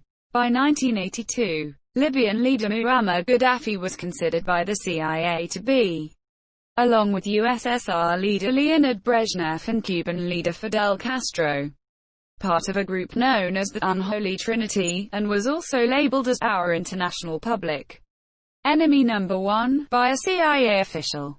These tensions were later revived in early April 1986, when a bomb exploded in a Berlin discotheque, resulting in the injury of 63 American military personnel and death of one serviceman. Stating that there was irrefutable proof that Libya had directed the terrorist bombing, Reagan authorized the use of force against the country. In the late evening of April 15, 1986, the United States launched a series of airstrikes on ground targets in Libya. British Prime Minister Margaret Thatcher allowed the US Air Force to use Britain's air bases to launch the attack, on the justification that the UK was supporting America's right to self-defense under Article 51 of the United Nations Charter. The attack was designed to halt Gaddafi's ability to export terrorism, offering him incentives and reasons to alter his criminal behavior. The president addressed the nation from the Oval Office after the attacks had commenced, stating, "When our citizens are attacked or abused anywhere in the world on the direct orders of hostile regimes, we will respond so long as I'm in this office." The attack was condemned by many countries, by a vote of 79 in favor to 28 against with 33 abstentions. The United Nations General Assembly adopted Resolution 4138, which condemns the military attack perpetrated against the Socialist People's Libyan Arab Jamahiriya on April 15, 1986, which constitutes a violation of the Charter of the United Nations and of international law. Reagan signed the Immigration Reform and Control Act in 1986. The act made it illegal to knowingly hire or recruit illegal immigrants, required employers to attest to their employees' immigration status, and granted amnesty to approximately 3 million illegal immigrants who entered the United States before January 1, 1982, and had lived in the country continuously.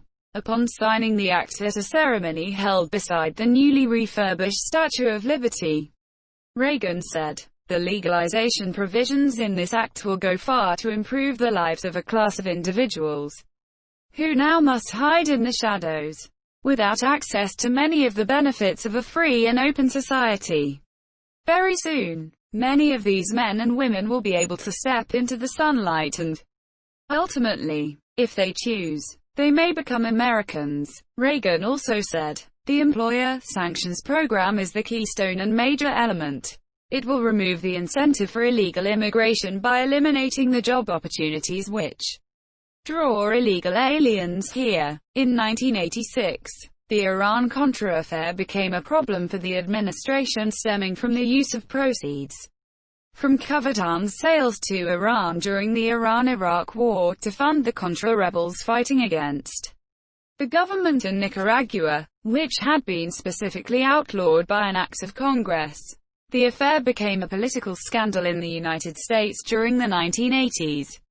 The International Court of Justice, whose jurisdiction to decide the case was disputed by the United States, ruled that the United States had violated international law and breached treaties in Nicaragua in various ways.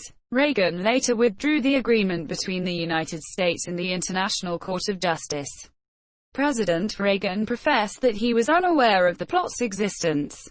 He opened his own investigation and appointed 2 Republicans and 1 Democrat, John Tower, Brent Scowcroft and Edmund Muskie, respectively, to investigate the scandal. The commission could not find direct evidence that Reagan had prior knowledge of the program, but criticized him heavily for his disengagement from managing his staff, making the diversion of funds possible.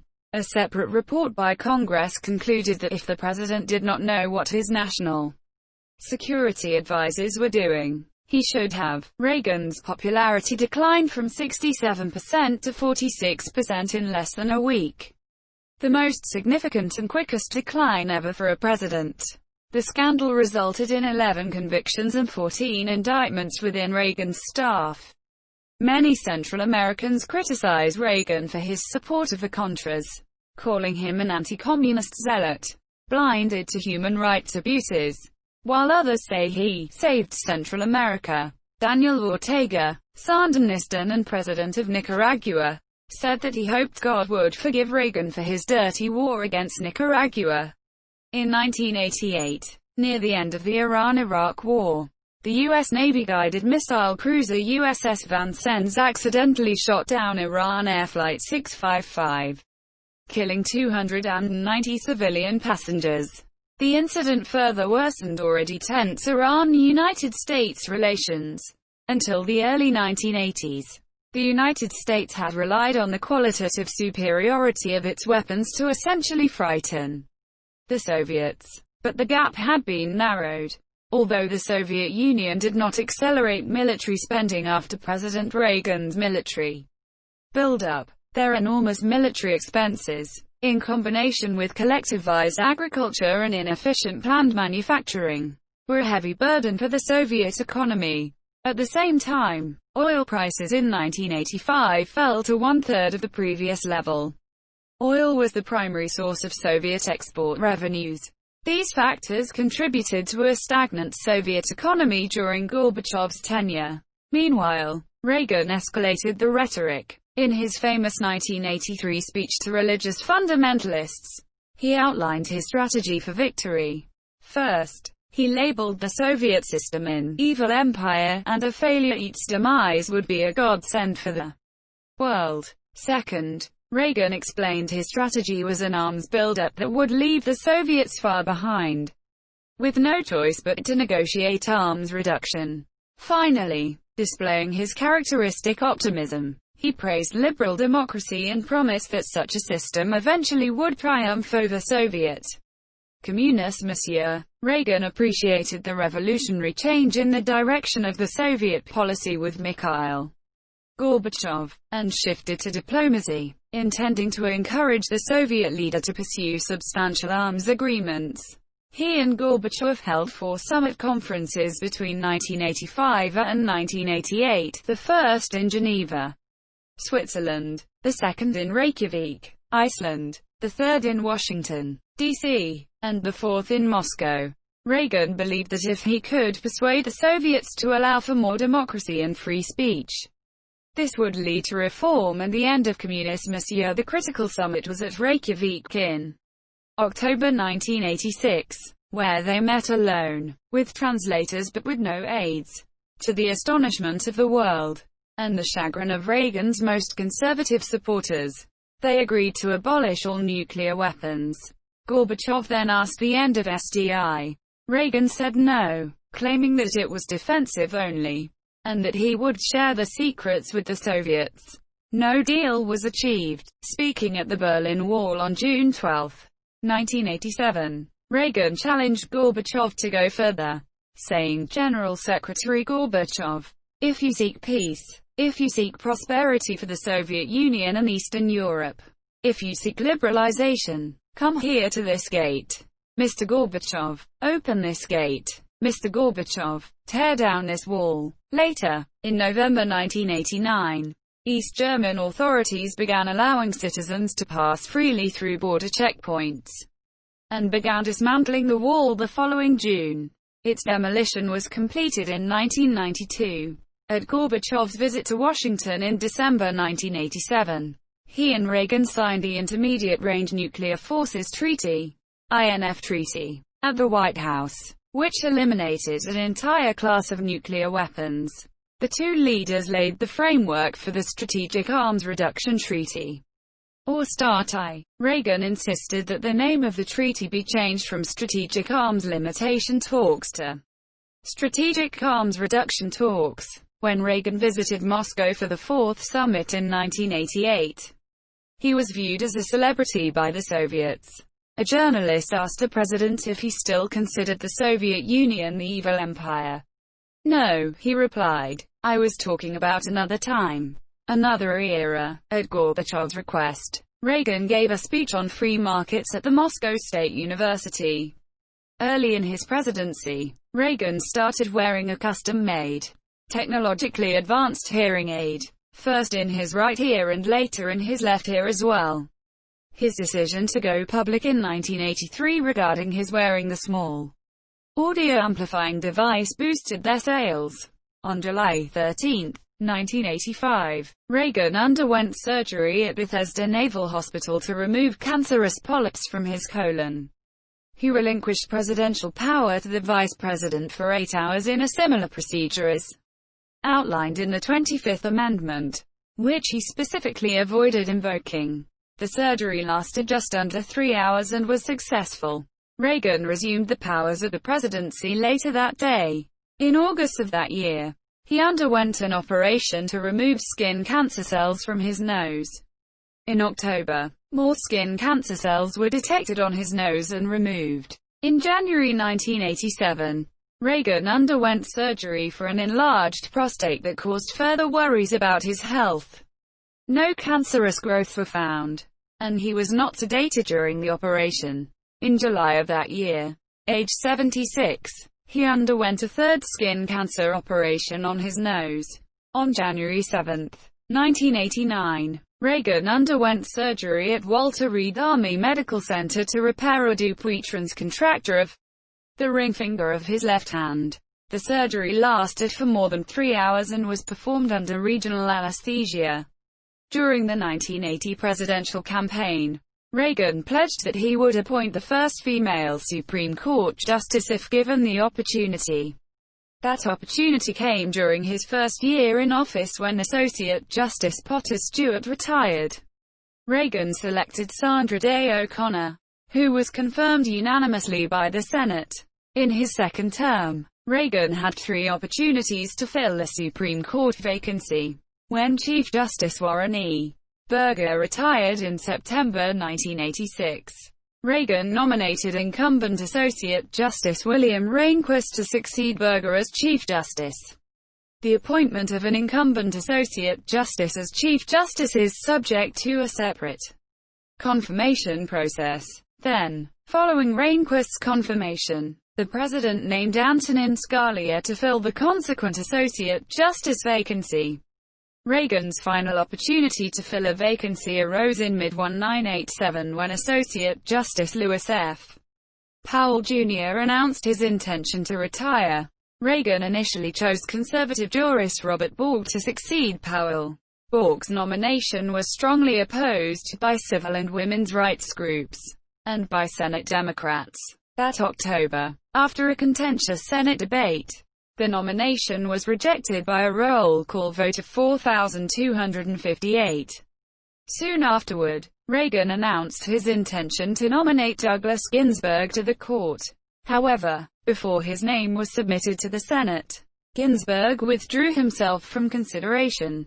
Anthony Kennedy was subsequently nominated and confirmed as Powell's successor, along with his 4 Supreme Court appointments. Reagan appointed 83 judges to the United States Courts of Appeals and 290 judges to the United States District Courts. Early in his presidency, Reagan appointed Clarence Messier Pendleton, Jr. of San Diego as the first African American to chair the United States Commission on Civil Rights. Pendleton tried to steer the commission into a conservative direction in line with Reagan's views on social and civil rights policy during his tenure from 1981 until his sudden death in 1988. Pendleton soon aroused the ire of many civil rights advocates and feminists when he ridiculed their comparable worth proposal as being Looney Tunes. Post-presidency, 1989 to 2004. On April 13, 1992, Reagan was assaulted by an anti-nuclear protester during a luncheon speech while accepting an award from the National Association of Broadcasters in Las Vegas. The protester, Richard Springer, smashed a 2-foot-high, 60 centimeters, 30-pound, 13.5 kilograms, crystal statue of an eagle that the broadcasters had given the former president. Flying shards of glass hit Reagan, but he was not injured. Using media credentials, Springer intended to announce government plans for an underground nuclear weapons test in their Nevada desert the following day. Springer was the founder of an anti-nuclear group called the 100th Monkey. Following his arrest on assault charges, a Secret Service spokesman could not explain how Springer got past the federal agents who guarded Reagan's life at all times. Later, Springer pled guilty to reduced charges and said he had not meant to hurt Reagan through his actions. He pled guilty to a misdemeanor federal charge of interfering with the Secret Service, but other felony charges of assault and resisting officers were dropped. After leaving office in 1989, the Reagans purchased a home in Bel Air, Los Angeles. In addition to the Reagan Ranch in Santa Barbara, they regularly attended Bel Air Church and occasionally made appearances on behalf of their Republican Party. Reagan delivered a well-received speech at the 1992 Republican National Convention. Previously, on November 4, 1991, the Ronald Reagan Presidential Library was dedicated and open to the public.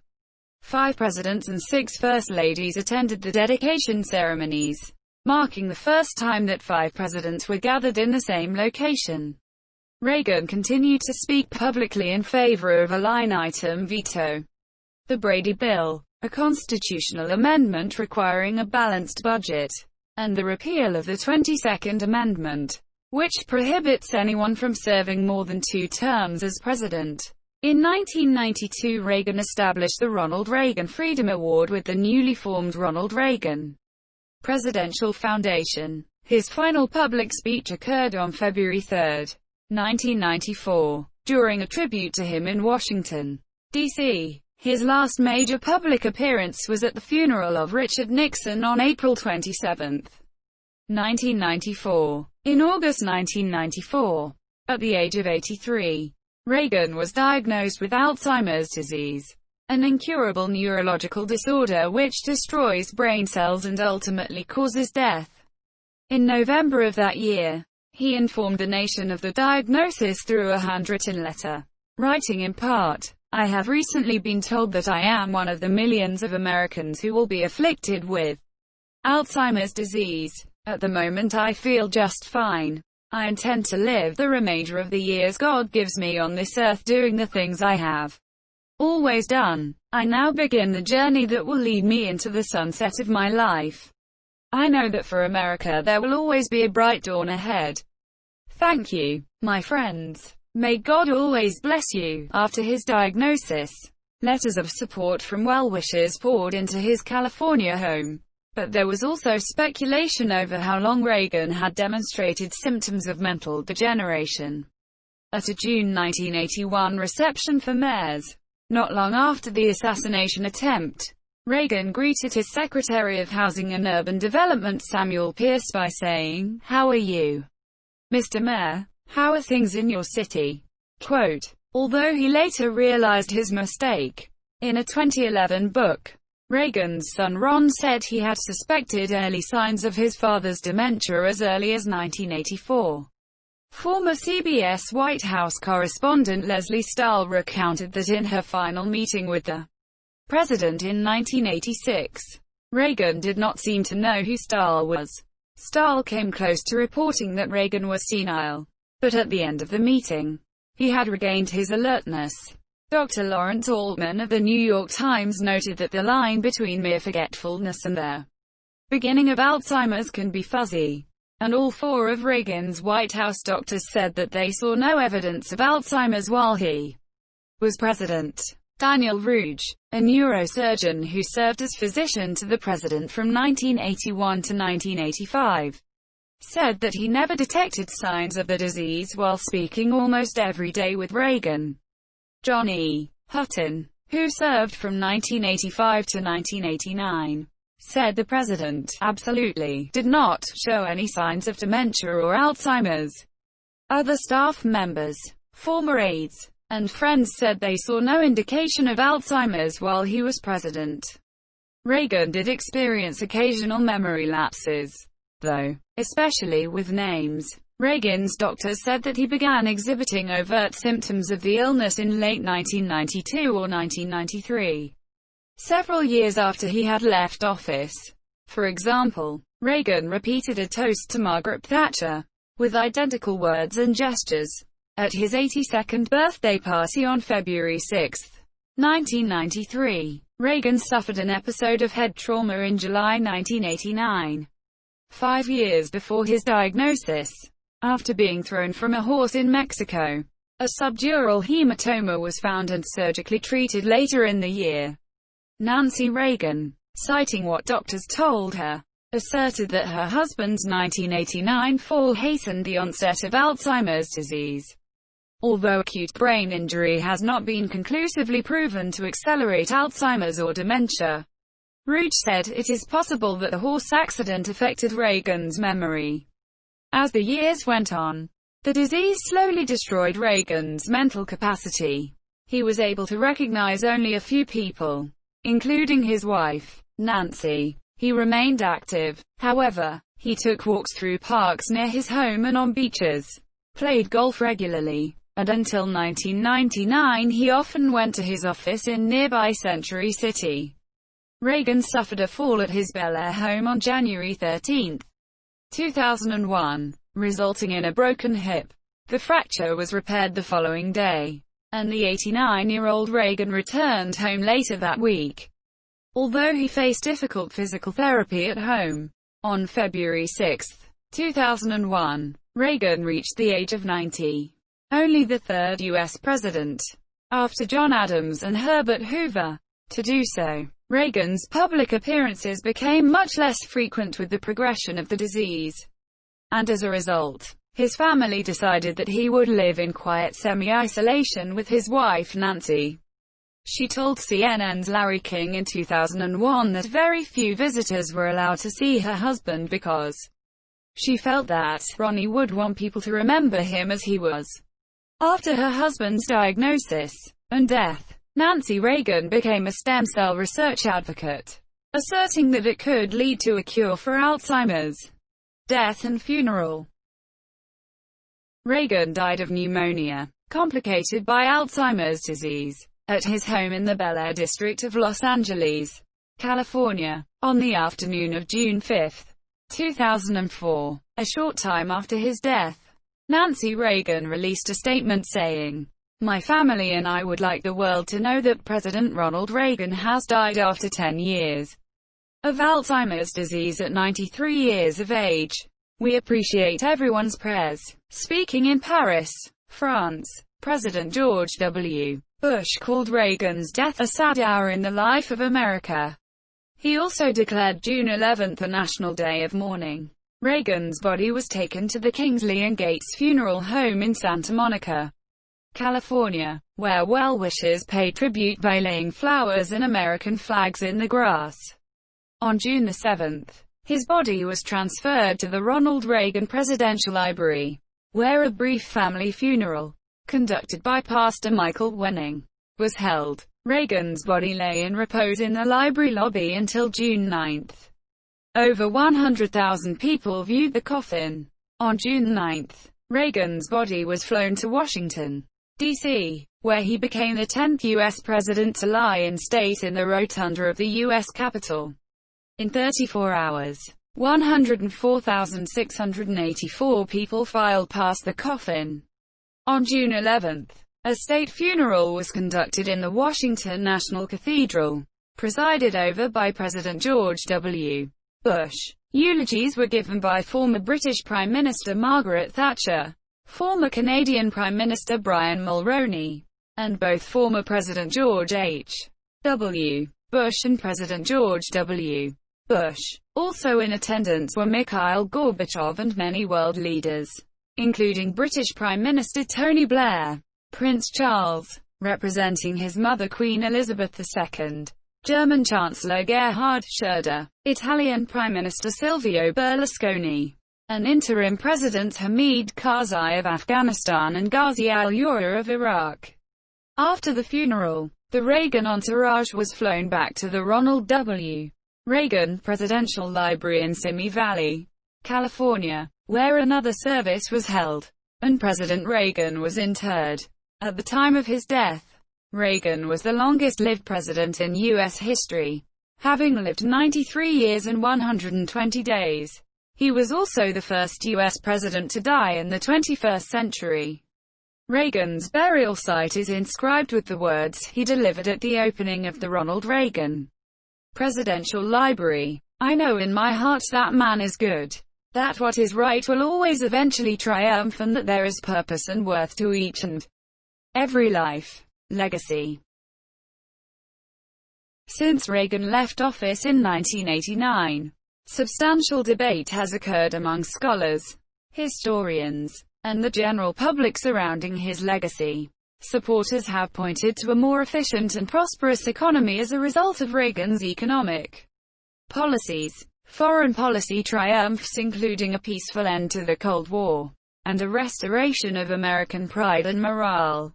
Proponents say that he had an unabated and passionate love for the United States which restored faith in the American dream. After a decline in American confidence and self-respect under Jimmy Carter's perceived weak leadership, particularly during the Iran hostage crisis, as well as his gloomy, dreary outlook for the future of the United States during the 1980 election.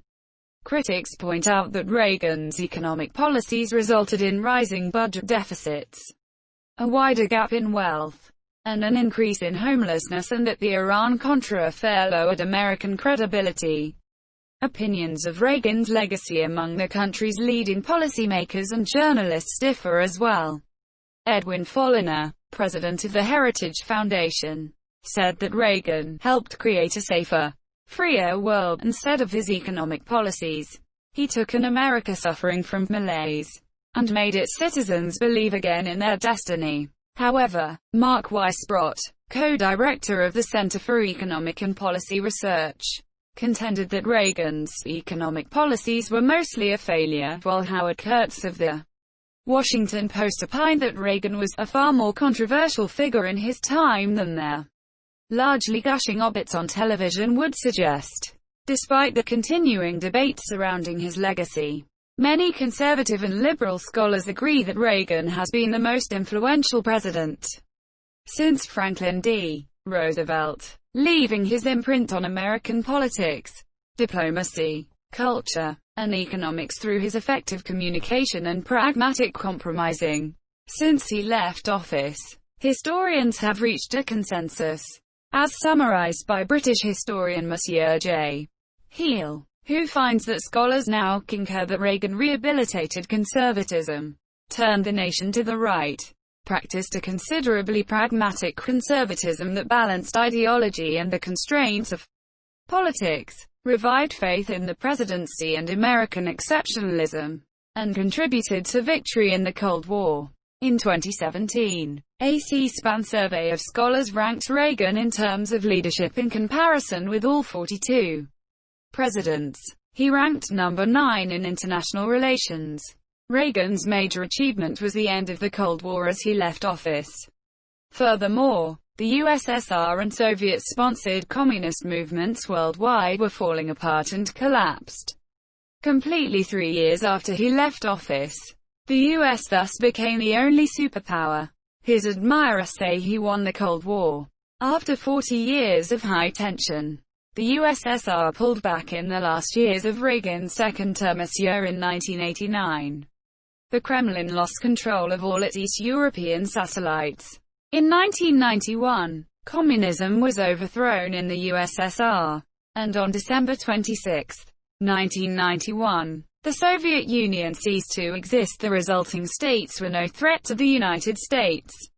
Reagan's exact role is debated, with many believing that Reagan's defense policies, economic policies, military policies and hardline rhetoric against the Soviet Union and communism together with his summits with General Secretary Gorbachev played a significant part in ending the Cold War. He was the first president to reject containment and detente and to put into practice the concept that the Soviet Union could be defeated rather than simply negotiated with. A post-detente strategy, a conviction that was vindicated by Gennady Gerasimov, the foreign ministry spokesman under Gorbachev, who said that the Strategic Defense Initiative was very successful blackmail. The Soviet economy couldn't endure such competition. Reagan's aggressive rhetoric toward the USSR had mixed effects. Jeffrey W. Knopf observes that being labeled evil probably made no difference to the Soviets but gave encouragement to the East European citizens opposed to communist Monsieur. General Secretary Gorbachev said of his former rival's Cold War role, a man who was instrumental in bringing about the end of the Cold War, and deemed him a great president. Gorbachev does not acknowledge a win or loss in the war, but rather a peaceful end. He said he was not intimidated by Reagan's harsh rhetoric. Margaret Thatcher, former Prime Minister of the United Kingdom, said of Reagan, he warned that the Soviet Union had an insatiable drive for military power, but he also sensed it was being eaten away by systemic failures impossible to reform. She later said, Ronald Reagan had a higher claim than any other leader to have won the Cold War for liberty, and he did it without a shot being fired, said Brian Mulroney, former Prime Minister of Canada. He enters history as a strong and dramatic player. Former President Lech Wałęsa of Poland acknowledged, Reagan was one of the world leaders who made a major contribution to communism's collapse. Professor Jeffrey Knopf has argued that Reagan's leadership was only one of several causes of the end of the Cold War. President Harry S. Truman's policy of containment is also regarded as a force behind the fall of the USSR. And the Soviet invasion of Afghanistan undermined the Soviet system itself. Reagan reshaped the Republican Party, led the modern conservative movement, and altered the political dynamic of the United States. More men voted Republican under Reagan, and Reagan tapped into religious voters. The so-called Reagan Democrats were a result of his presidency. After leaving office, Reagan became an iconic influence within the Republican Party. His policies and beliefs have been frequently invoked by Republican presidential candidates since 1988. The 2008 Republican presidential candidates were no exception, for they aimed to liken themselves to him during the primary debates, even imitating his campaign strategies. Republican nominee John McCain frequently said that he came to office as a foot soldier in their Reagan Revolution. Reagan's most famous statement regarding the role of smaller government was that government is not a solution to our problem. Government is a problem. Monsieur. Praise for Reagan's accomplishments was a part of standard GOP rhetoric a quarter-century after his retirement. Washington Post reporter Carlos Lozada noted how the main Republican contenders in the 2016 presidential race adopted standard GOP Gipper worship, the period of American history most dominated by Reagan and his policies that concerned taxes, welfare, defense. The federal judiciary in the Cold War is known today as the Reagan era. This time period emphasized that the conservative Reagan Revolution, led by Reagan, had a permanent impact on the United States in domestic and foreign policy. The Bill Clinton administration is often treated as an extension of the Reagan era, as is the George W. Bush administration. Historian Eric Foner noted that the Obama candidacy in 2008 aroused a great deal of wishful thinking among those yearning for a change after nearly 30 years of Reaganism. According to columnist Chuck Rasher, Reagan transformed the American presidency in ways that only a few have been able to. He redefined the political agenda of the times, advocating lower taxes, a conservative economic philosophy, and a stronger military. His role in the Cold War further enhanced his image as a different kind of leader. Reagan's avuncular style, optimism, and plain folks demeanor also helped him turn government bashing into an art for monsieur. Reagan's popularity has increased since 1989. When Reagan left office in 1989, a CBS poll indicated that he held an approval rating of 68%. This figure equaled the approval rating of Franklin D.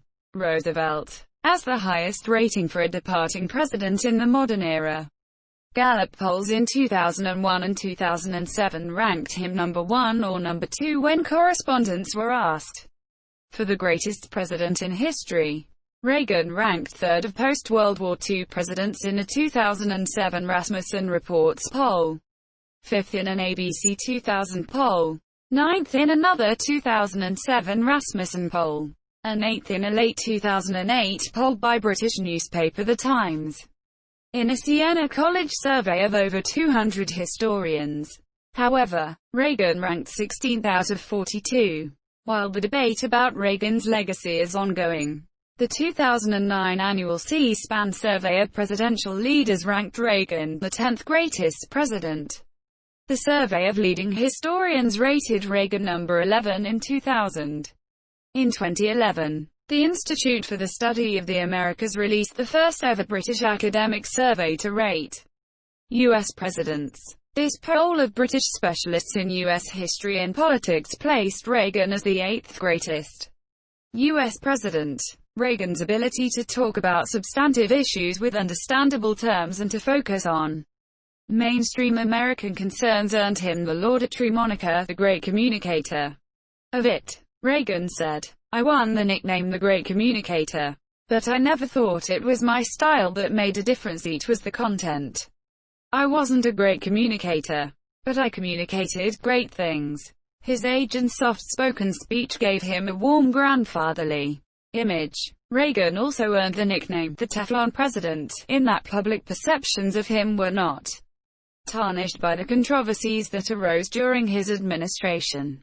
According to Colorado Congresswoman Patricia Schroeder, who coined the phrase, and reporter Howard Kurtz, the epithet referred to Reagan's ability to do almost anything wrong and not get blamed for it. Public reaction to Reagan was always mixed. He was the oldest president up to that time and was supported by young voters, who began an alliance that shifted many of them to the Republican Party. Reagan did not fare well with minority groups in terms of approval, especially African Americans. However, his support of Israel throughout his presidency earned him support from many Jews. He emphasized family values in his campaigns and during his presidency. Although he was the first president to have been divorced, the combination of Reagan's speaking style, unabashed patriotism, negotiation skills, as well as his savvy use of the media, played an important role in defining the 1980s and his future legacy. Reagan was known to joke frequently during his lifetime, displayed humor throughout his presidency, and was famous for his storytelling. His numerous jokes and one-liners have been labeled classic quips and legendary. Among the most notable of his jokes was one regarding the Cold War. As a microphone test in preparation for his weekly radio address in August 1984, Reagan made the following joke.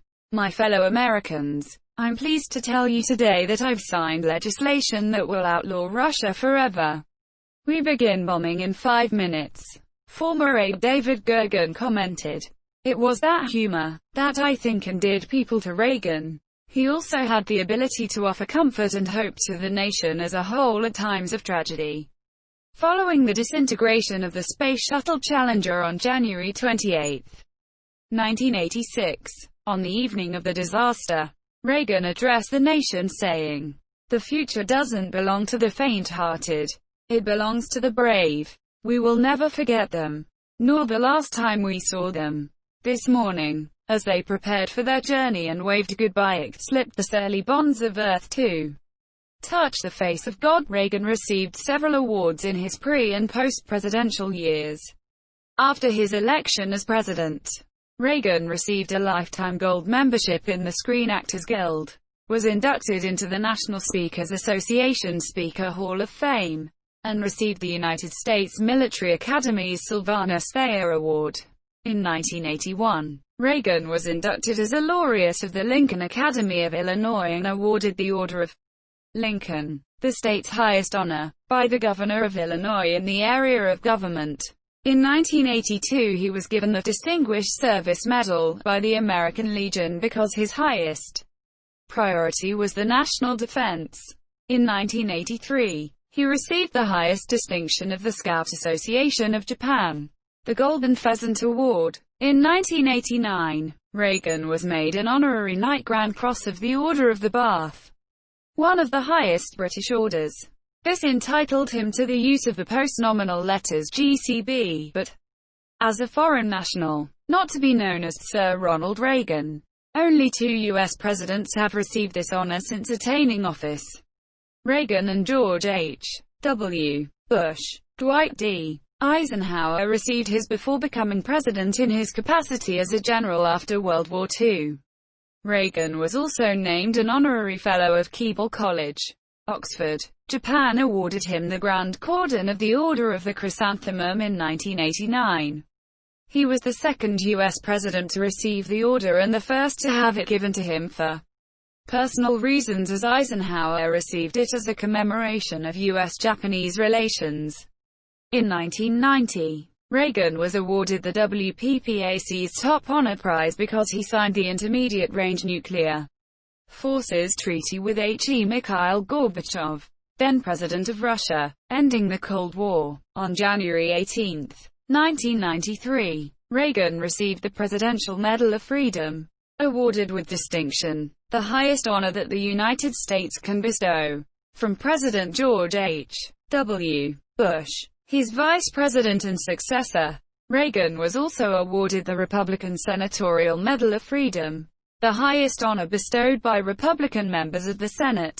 On Reagan's 87th birthday in 1998, Washington National Airport was renamed Ronald Reagan Washington National Airport by a bill signed into law by President Bill Clinton.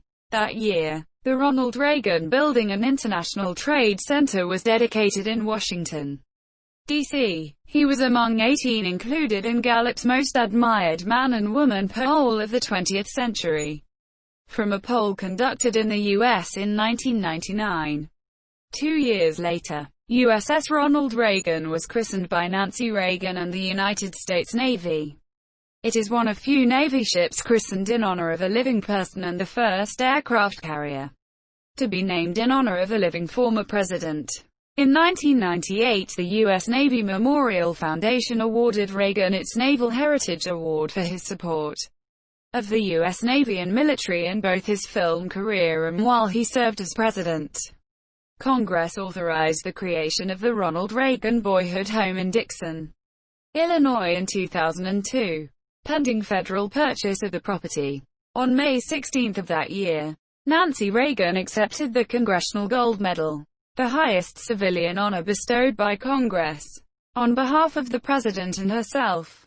After Reagan's death, the United States Postal Service issued a President Ronald Reagan commemorative postage stamp in 2005. Later in the year, CNN, along with the editors of Time magazine, named him that most fascinating person of the network's first 25 years. Time listed Reagan one of the 100 most important people of the 20th century as well. The Discovery Channel asked its viewers to vote for the greatest American in June 2005. Reagan placed in first place, ahead of Abraham Lincoln and Martin Luther King Jr. In 2006, Reagan was inducted into the California Hall of Fame, located at the California Museu Monsieur every year from 2002. California Governors Gray Davis and Arnold Schwarzenegger proclaimed February 6 Ronald Reagan Day in the state of California in honor of their most famous predecessor. In 2010, Schwarzenegger signed Senate Bill 944, authored by Senator George Runner, to make every February 6 Ronald Reagan Day in California. In 2007, Polish President Lech Kaczyński posthumously conferred on Reagan the highest Polish distinction, the Order of the White Eagle, saying that Reagan had inspired the Polish people to work for change and helped to unseat their repressive communist regime. Kaczyński said it would not have been possible if it was not for the tough-mindedness, determination, and feeling of mission of President Ronald Reagan. Reagan backed the nation of Poland throughout his presidency, supporting the anti-communist solidarity movement, along with Pope John Paul II. The Ronald Reagan Park, a public facility in Gdańsk, was named in his honor. On June 3, 2009, Nancy Reagan unveiled a statue of her late husband in the United States Capitol Rotunda. The statue represents the state of California in the National Statuary Hall collection. After Reagan's death, both major American political parties agreed to erect a statue of Reagan in the place of that of Thomas Starr King. The day before, President Obama signed the Ronald Reagan Centennial Commission Act into law, establishing a commission to plan activities to mark the upcoming centenary of Reagan's birth. On Independence Day 2011, a statue to Reagan was unveiled outside the U.S. Embassy in London. The unveiling was supposed to be attended by Reagan's wife Nancy, but she did not attend. Former Secretary of State Condoleezza Rice took her place and read a statement on her behalf.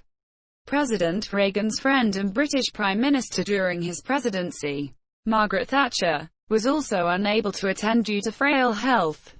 Films. In November 2018, a feature film named Reagan received funding from TriStar Global Entertainment with Dennis Quaid portraying Reagan. This would be the second time Quaid portrayed a U.S. president. Reagan was scheduled to begin filming in May 2020, but was postponed due to the COVID-19 pandemic. Portraits. C. 191,617.